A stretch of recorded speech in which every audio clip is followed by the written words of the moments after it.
today I'm going to talk to you about Google Forms.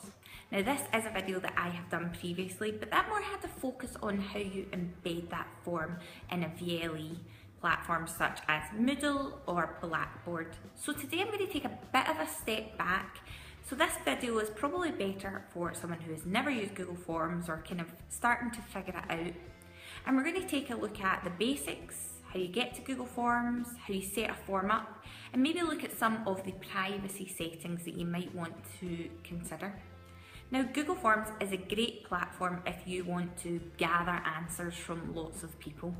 You might be doing that in an educational setting when you're asking your students for feedback or direction or kind of to update you on their progress. You might also just use it in a business sense to try and find the best times for people, to get some anonymous feedback, things like that. So there's lots of different ways you can use Google Forms, and it can be as private as you like. You can make sure that only some people have access, or it can be as open as you like. So I'm just going to pull the green screen up now, and I'm going to walk you through step by step. So the first thing you're going to want to do is type in Google Forms to a search engine. And we're going to click into Forms here. Now what it is going to ask you for is your Google account. So if you don't have one, you'll need to set one up. So I'm just going to type in my email address here, and then I'm going to click next, and then my password. And the reason it asks for an account is it needs somewhere to store all the data, all the answer data. So there are some pre-populated drafts, but I'm going to click blank because I'd like to start from scratch. So the first thing I'm going to do is the form title, and I'm just going to put digital platforms. And then we want to do a wee form description to let your respondents know what's the form about and exactly what you're asking them. This can be as long as you want. This can be 3-4 paragraphs if you wish. I'm just going to do a couple of lines, as you can see here, and this is just a good way to direct people. I'd actually encourage you to fill out this form too, and that will help me to decide what video tutorials I'll do in future to help you out, and I'll put a link to that at the end. So once I am happy with my description, I'm going to add a question title, and again I'm just going to put digital platform choices.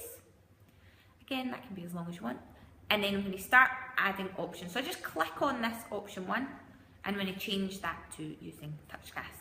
And then each time I want to add another answer, I just click this grey add option text, and I can add as many as you like. You can have 10, 20, however. I'm just going to put 5, but you can have as many as you like here.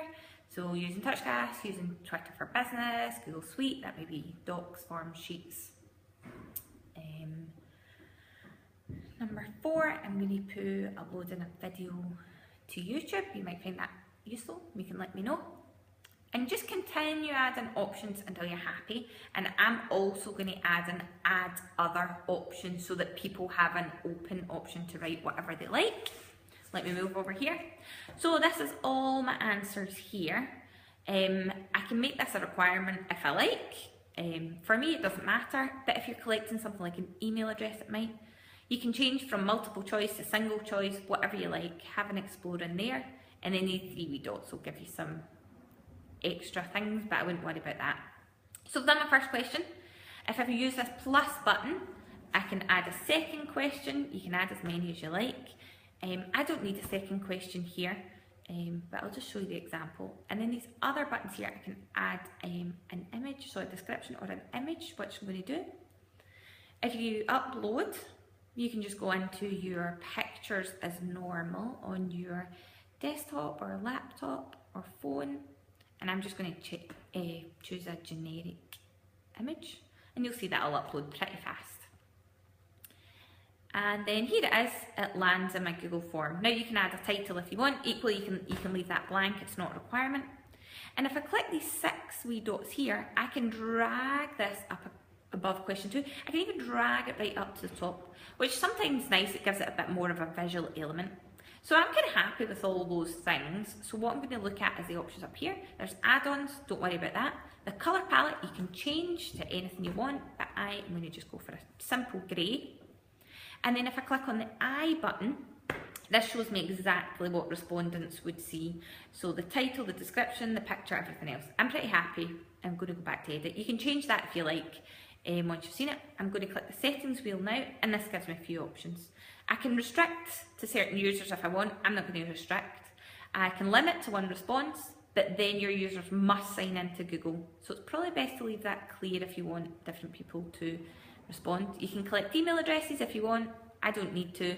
Edit after submit, you can leave that. So there's lots of different options. If you go to presentation, there's a few options, but I would say the most important one is confirmation message. And that's so your respondents know that their question or their answer has gone through correctly. Again, this can be as long as you like. I'm just going to say thanks for submitting an answer. I'll try to do a new video with your suggestion soon. And when I'm happy with that, I'm just going to click the save button. I can also go to send, and that I can email people directly.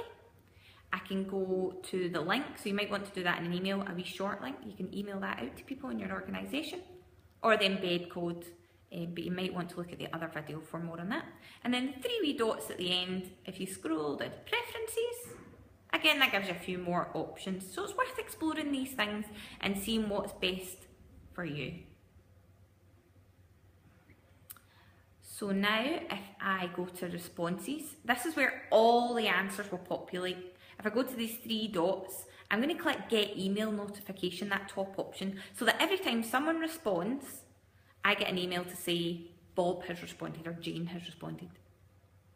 I'm going to change the title of the spreadsheet. Now this spreadsheet is populated for all the answers, and the great thing is it makes it really easy to see all the answers in one. So if you click this wee green button here you go, it's like an Excel sheet, but it's a Google sheet, and you'll see timestamp and everything in there, so it's nice and easy.